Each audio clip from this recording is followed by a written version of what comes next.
Welcome everyone to the first episode of Card Jawn, powered by Collects and Card Dealer Pro. This is a new podcast for us. Ted is here. Alex is here from the Collects and Card Dealer Pro team. We're going to be talking everything and anything about sports cards, collectibles, trading cards, Pokemon cards, Magic, even though we'll talk about anything and everything. So Ted, CEO, co-founder of Collects. Not talking about Lorcana. We'll get to that. Alex, Lynn, Delco Rips from our Card Dealer Pro and Collects team as well. And it's kind of a first episode is live today. We're here in Mako Studios in Collingswood. So shout out to Doug, our producer. Welcome to the podcast, guys. Ted, hello. Thanks, Dave. Hello. Alex, hello. Hello, Dave. So Ted, we'll start with you first.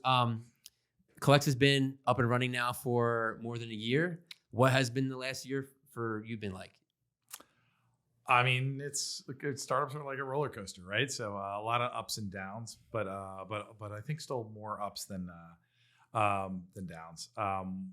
We launched about a year ago with a pretty basic app, right? You take a picture of a card, scan it, get the value. That was kind of like where it stopped. And since then, we've expanded the features and functionality so you can build your collection, you can follow your friends, and get pricing, and now you can do all kinds of other things, right? So you can reach out to other users, do deals, buy and sell cards, and we're going to be rolling out more and more functionality in the weeks and months to come. We'll launch Collects Pro, so like a premium tier to the app, basically where you can get power user features like exporting your collection, printing checklists. So it's sorry, I didn't mean to go into our product roadmap, but it's been really fun. I mean, it's been a crash course for me because I was really into cards when I was a kid, but I had fallen out of the hobby for a bit. My son kind of brought me back into it, but now, I've been getting, I feel like a massive crash course and tried to sponge up as much of it as I can and get to work with brilliant guys like you two, who our travel buddies way more than I've taught you. I'm having a blast. What do you think you've learned the most about collectors, like personalities and their like the way they function over the last year? Because we see an assortment of different users that, scan 1,000 cards, 90,000 cards, or someone that their aunt passed away and they got their cards and want to find out their value. So what have you learned most about the Collects user at the end of the day? Yeah, so I mean, I think everybody that I talked to early on with the app sort of figured that it would sort of appeal to one specific type of collector.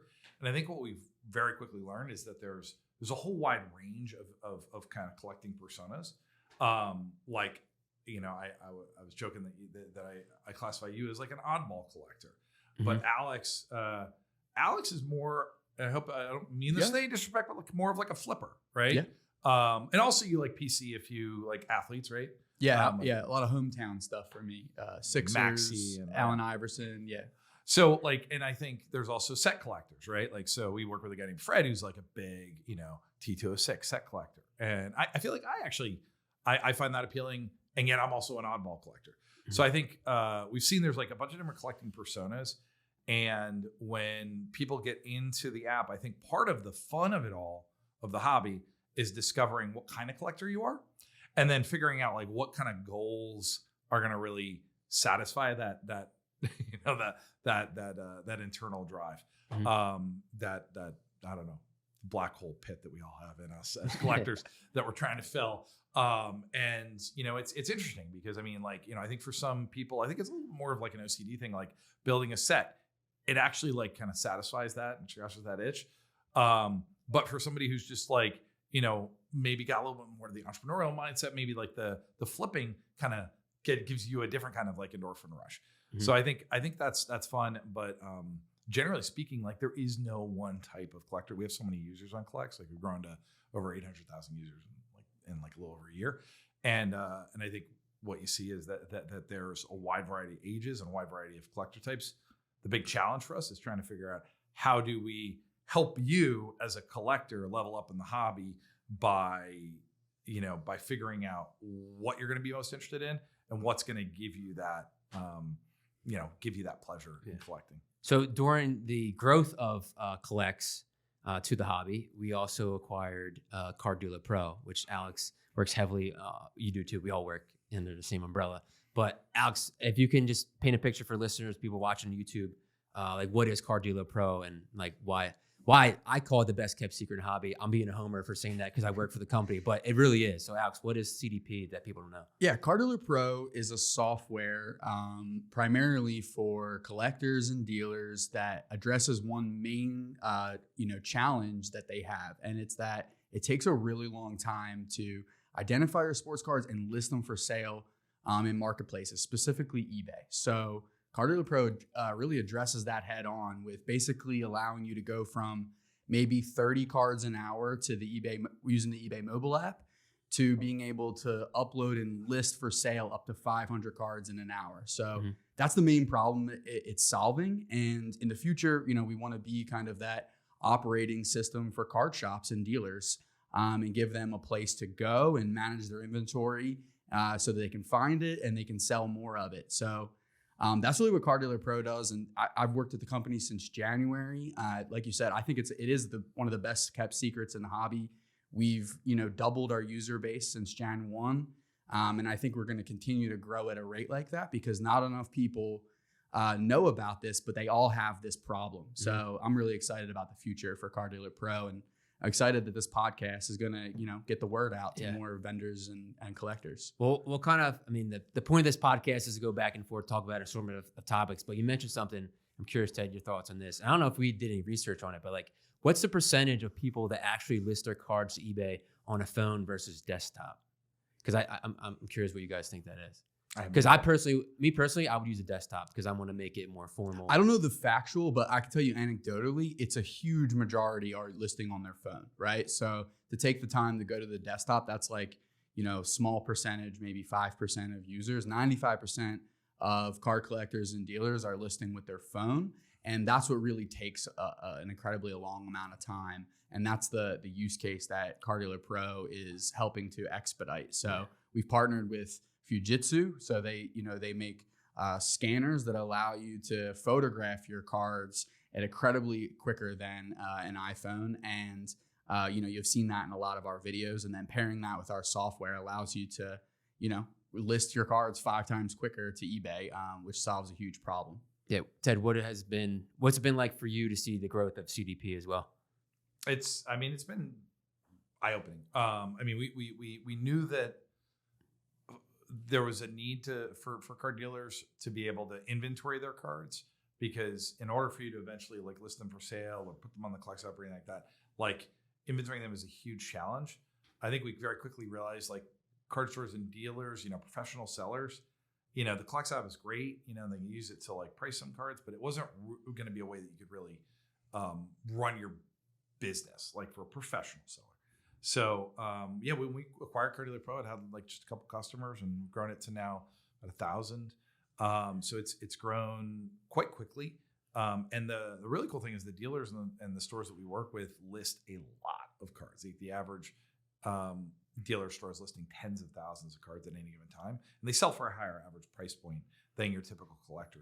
So for us, I think being able to kind of take the same underlying technology as the Collect app, the computer vision card matching, and be able to apply it to solve that problem as well, I think is really cool. One other thing there I wanted to jump in, Card Dealer Pro also, I get this feedback all the time from dealers and collectors. So there's a floor in which that was previously viewed as the minimum amount of card that I'm willing to sell on eBay. So whether that's $20 or a lot of people had a different floor. Card Dealer Pro and listing cards quicker lowers that floor for stores. So now a card that's $3 has now become worth it to that store to sell. So that's a huge effect of using Card Dealer Pro, is it lowers the floor in which you're willing to list cards. Yeah, I think for many of the stores, it's opening up this huge amount of their inventory that they would have never sold online. Yep. And the result of that, and I'm just generalizing, is that most of the dealers that we're working with have doubled their revenue by doing that. So this is starting to veer into advertorial territory or whatever. No, it's informal. Infomercial. So we can definitely I know you got a lot of topics to cover, but I think that's pretty cool. Any way to help the hobby and grow the LCS. Yeah. But I do think it's a CDP good problem and a Collect's good problem too. Is the more I want to see all of your cards. The more cards you put on eBay, the more you will sell that $1, $2 card. Same thing with Collects. Don't just put 18 of your best cards that you want to sell, like put 100 on there. So then Right. people, want the LeBron James top scoring rookie, and then they also want something else, and kind of do it that way. We've been the three of us, the three amigos, I guess we'll call ourselves. We've been to a lot of shows the last year or so. Trying to think, Burbank Card Show in California. Alex and I went to Culture Collision in Atlanta. Your show, the Brotherly Love Card Show, which we'll get into that in a second. Mint Collective. Collecticon. What? National last year. Any other ones I missed? Philly Card Show. Philly Card Show. Fishtown Card Show. Alex, are you? What's Alex went to Dallas? Right? Dallas? Yeah. What's this show? If you had to pick one show that I'm going to in 2024, no matter what's that one show? Excluding National. Yeah, National is a layup. In 2024, I'm going to have to hit another Dallas card show. For me, that's like the mecca of the types of cards that I really like. It's just where everybody that is super bullish on the hobby converges a few times a year. And you can really go there with your best cards and trade up and make a lot of moves. And I've set up there as a vendor as well as a collector, but just as somebody walking around not having a table, I've done more business at the trade night from 6 p.m. to 2 a.m. than at some shows where I'm set up for 3 days. That's the type of like volume and just like bullishness, for lack of a better word, of all the people that attend the Dallas show. So it's kind of like, going to like a cult event or something for cards, because everybody there loves it and they believe in it long term, and you'll find somebody to kind of purchase your high end card. Ted, what show sticks out for you? The Brotherly Love Card Show. That's Alex's show. I think the one that I probably enjoyed the most, was like most surprised by, was Burbank Card Show, which I still think is relatively new, right? Like they're only on like their second. Well, they're new in the big, like, I think they're now coming up. It will be in Anaheim, so they're leveling up. Yeah, I mean, I'm psyched to go back to Burbank. I thought that show was pretty awesome. It was big. It was diverse. There were, so that was one that I definitely liked. I also really like Mint Collective. It's a little bit not your ordinary run of the mill card show, because it's kind of like part trade show and part card show, and like a whole day of like panels and seminars, but just for like the whole hobby, like kind of getting an overview of everything. I thought it was pretty cool too. I personally loved the Mint Collective, especially from a content point of view, because so many people, the B2B relationships were kind of cool, and just seeing everyone like kind of just the Mint Collective was a card show, but at the end of the day it wasn't.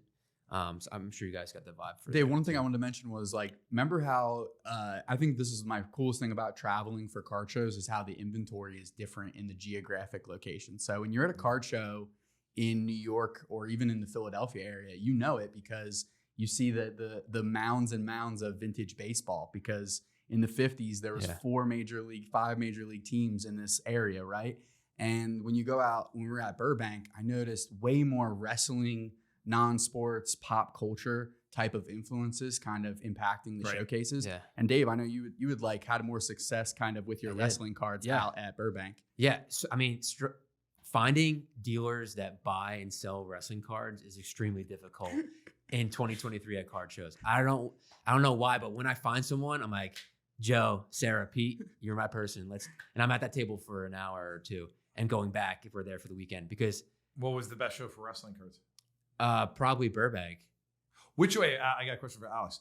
Did you make more money at Dallas or Burbank? I've made more money at Burbank because, Burbank, I was able to sell a whole 1953 Bowman complete set.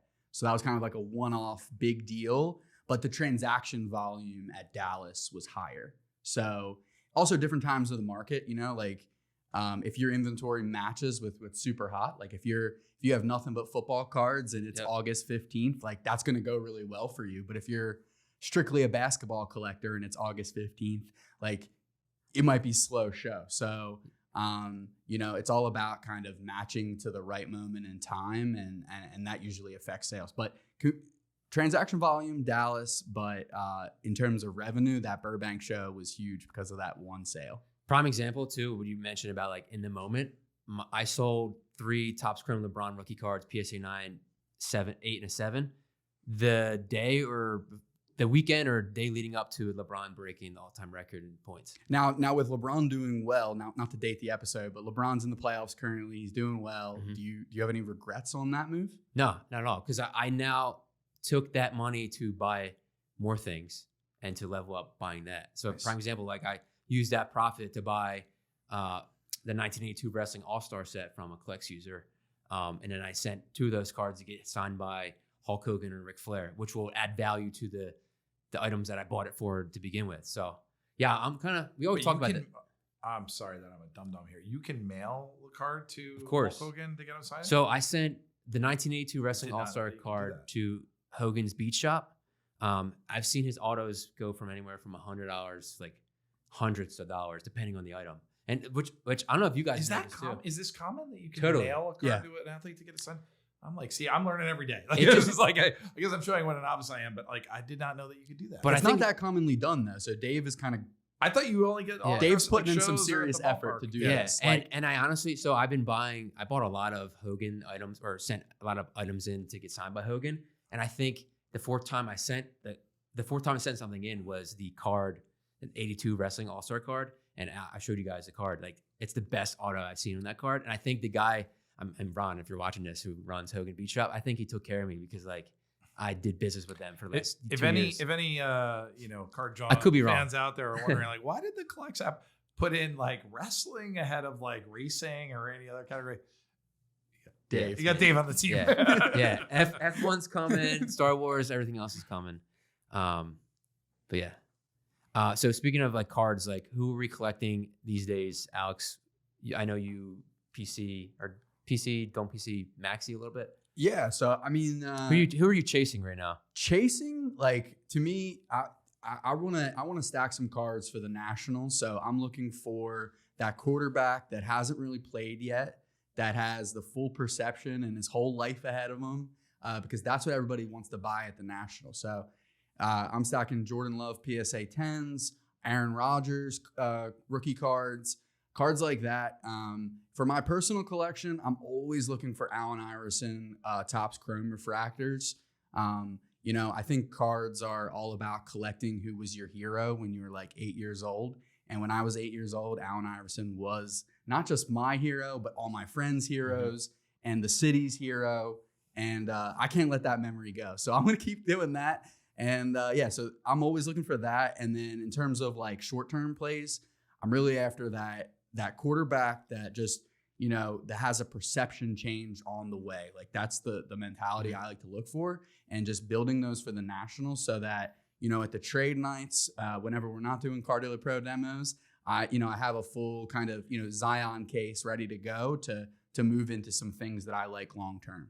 Speaking of Do you do a lot of like prospect cards too? I've never talked about this. Yeah, so I we're definitely doing it do. now together. We Dave and I are prospecting in 2023 baseball with some young guys. I do prospecting. I don't hold them. though. Wait. So I'm totally ignorant to like. Oh, yeah, we the probably strategy here. didn't tell Ted. It's a Read whole me, in, can of read, worms. me, read me in on the on what are you like looking for? How do you know which prospects are worth Yeah, chasing or not? so to me, like for football, it's pretty easy because it's like any quarterback that just changed their team or they are just newly a starter. So you have Jordan Love, Desmond Ridder. Now that you have some of the newer quarterbacks coming in, like Bryce Young, he doesn't have a rookie card yet, but he's coming, right? Those guys, because they're kind of an unknown. It's in football. It's like people want to own that unknown asset because there's only 30 starters. So I just kind of go towards those guys. I don't plan on holding them when they play football, though.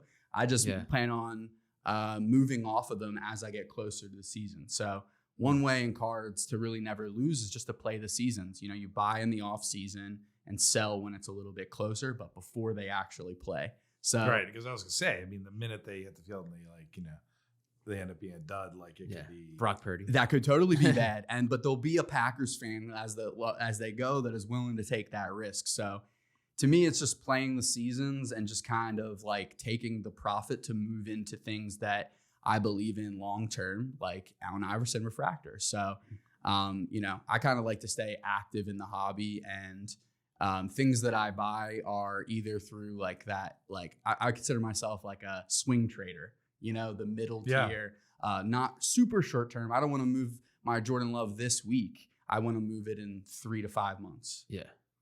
Yeah.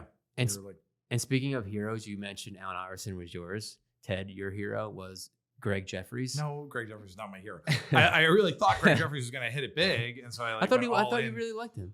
No, well, I mean, everybody did. I mean, everyone thought he was going to be like the second coming, but he flamed out pretty quickly. So I mean, Dwight Gooden way more so. But and I think I do have every single Dwight Gooden card. So the PC 80s junk wax baseball is not too hard. Yeah. But it's funny because, like, I think about, like, what I'm drawn to now. Maybe I'm just getting old and, like, conservative. Like, I'm, like, way more drawn to, like, like 50s, like, Bowman sets, things like that will, like, I don't think they're going to, like, radically spike or drop in value, but they're kind of like, blue chip stock. Mm-hmm. Versus it's so funny because, like, I feel like you guys are way more, I mean this with love, I think way more drawn to, like, the riskier kind of bets. Yeah. Which probably a lot more upside, of course. But also, like, I won't say it's like gambling, but it's like, definitely like, almost like stock market it's arbitrage. Yeah. Are you buying boxes of the prospects? No, just breaks. That's because you're full on gambling. That's full on gambling. Yeah. So I would never, I'm not going looking for Jordan Love in any sort of box. This is me, buying an asset at a good number, versus studying the comps, doing my homework, and then making a speculation that really nothing's going to change between now and a few months from now, football wise. So all that's going to change, hopefully, is demand will increase. And I own one of the, there's only pop 6 of his orange PSA 10s. It's crazy too, because you can't really price those cards, right? They're brand, right? I mean, they're not a lot of comps, I imagine, on these brand new prospects. Well, there's a delay, right? So Jordan Love, his particularly, he's 2020, so there's plenty of comps for him. But yeah, you are right. So, like, for instance, for 2023 Bowman baseball, Dave and I are buying Justin Crawford right now, Carl Crawford's son, who's a Phillies prospect. And Carl Crawford was a 4-time MLB All-Star, former really good baseball player. So Dave and I think, his son is a Philly, and maybe he'll have the pedigree. So we're investing in him at 18 years old. Yeah, probably dumb. Probably not the smartest decision, but it's kind of fun, and it does come with that risk and maybe potential upside in the future. Speaking of bricks. There's a brick wall there. Speaking of breaks, I think if you have the money to get in on breaks and you might have the itch to break, a $600 jumbo 2023 Bowman, I think you're better off buying a break for a team that you're chasing after. Because I've been watching a lot of breaks of 2023 Bowman.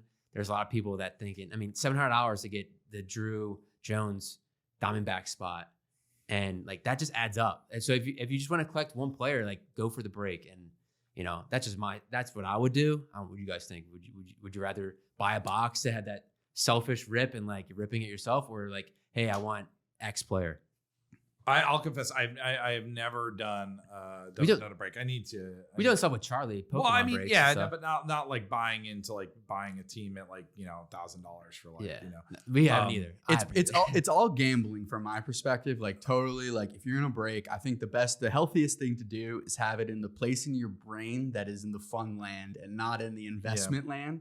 And if you can keep it in that and understand what you're doing, I think it's the right move. But I do agree, like, completely just randomizing, like throwing money away and you just get random whatever. I really enjoyed tying it a little bit to our favorite team so that when we do lose, ending up with, maybe 50% of our value in Phillies cards, it doesn't hurt as much rather than collecting something you just have no tie to at all for enjoyment. And we know the clientele, Philly fans would want the card no matter if, people are at one point collecting Roman Quinn Phillies cards because he's not in the Phillies anymore. I really personally, I'm just way more like into buying singles, especially like in sports where it's actually a team you follow, a player you love, right? Like Maxey or Harden or whatever. Like, you know, I'm sorry not to date the podcast. It's like the third time that we've already done that. It's all right. But like, you know, it makes it way more fun to be able to have those cards and to feel like, you know, when they're doing well, you're doing well. And it's like, you know,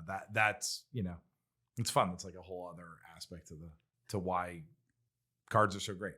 Honestly, why sports cards are better than Pokemon. But So speaking of Pokemon, we recently went to Collecticon in Dallas, and we all kind of walked away from that show. That was the first show that we set up at a TCG card show, and we both all left saying that like it's a different vibe than a sports card show. What did you take out of Collecticon, Alex? Yeah, so the biggest thing was just the general like vibe and like the collector spirit was really high at Collecticon. So everybody was, you know, super happy and just chasing everything without mentioning comps or percentages, and just like happy to be there, wanting to collect their thing and show off their outfit or show off their, you know, their collectibles. So it was awesome. It was like kind of like cleansing to be at, versus sometimes the transactional nature of sports cards can leave you a little bit negative. So I had a great time, and it was awesome to see people so happy. And just like when the I can't think of the guy's name, but when the band that sings the Pokemon theme song went on, I mean, you should have seen people's faces light up. It was a jam. And yeah, it was a jam. So yeah, it was great, and just, you know, it was very cleansing from that like collector's perspective to see so many passionate people. Ted? Yeah, no, it was, I mean, a great younger audience than I've ever seen at a card show. A lot of kids, you know, with their parents, just, you know, I mean, I love seeing that. I mean, this is a big part of what drew me back to the hobby is getting to do it with my kids.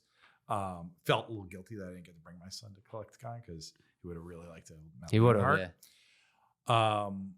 But yeah, I mean, I thought it was great. And I actually kind of like that Collecticon is starting to bring in sports cards and some other types of collectibles into the mix, because it's not just like Pokemon or Magic. It's like actually a pretty wide, you know, I think their goal is to be across all collectibles, which I think is great. You know, it gives them room to expand. Ted, last question before we wrap up. The first episode of Card Jawn, where does Collects and Card Dealer Pro 6 months from now? Where are both companies in the hobby? So I think over the last year, we definitely have seen that Collects has an opportunity to become like an on-ramp for the hobby, for especially for like, you know, I mean, experienced collectors, but also like novice and newbie collectors. And I think we want to really lean into that. So we obviously help you price the cards, but I think we want to help you learn more about your cards, connect with other collectors, build groups, relationships, and obviously do deals and make money. But I can see us allowing you to also grade your cards through the app. We're not going to be a grading company ourselves, but introducing you to grading companies and introducing other aspects of collecting. With Card Dealer Pro, I think it works. Just like we want to help collectors level up, we want to help the card stores level up. And so I see Card Dealer Pro really becoming, I think Alex used the phrase like operating system for the local card store. That's really what I think our potential is there. Right now, we're basically helping stores like inventory their cards, but to take it to the next level, to help you basically manage your inventory, sell across multiple online channels, and fulfill. That's really the vision that I hope we can realize. Cool. Awesome. Well, this has been a great first episode. Thanks for everyone for watching. Alex Lynn, follow him, Delco Rips on Instagram. Ted Mann, co-founder, CEO of Collects. Are you going to give me my Twitter handle? Turkey Monkey? Yes. Turkey Monkey. Okay. I told him to change it, but he's like, no. But anyway, so thanks so much for watching and listening to this episode on Spotify, YouTube. If you're watching it now, we thanks everyone for tuning in to Card Jawn. This is the new podcast from Collects and Card Dealer Pro. We'll see you soon.